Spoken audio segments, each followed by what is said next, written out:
লঙ্কা টি10 এবারের আসরে দল পেয়েছেন দুই বাংলাদেশি ক্রিকেটার। ড্রাফটের আগেই প্লাটিনাম ক্যাটাগরিতে থাকা সাকিব আল হাসানকে দলে ভিড়িয়েছিল গল মার্বেলস। এরপর দ্বিতীয় বাংলাদেশি হিসেবে ড্রাফট থেকে দল পেয়েছেন সৌম্য সরকার। তিনি খেলবেন হাম্বানটোটা বাংলা টাইগার্সের হয়ে।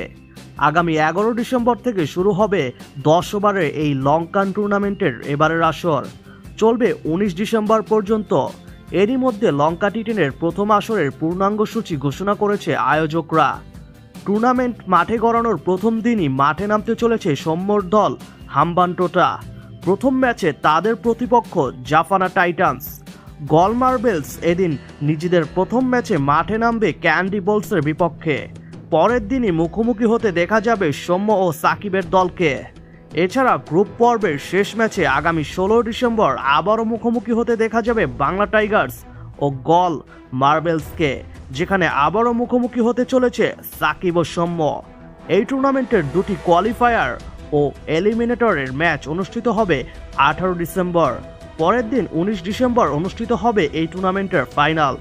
প্রিয় দর্শক, সাকিব সৌম্যের লড়াইয়ে কে জিতবে কি মনে হয় আপনাদের?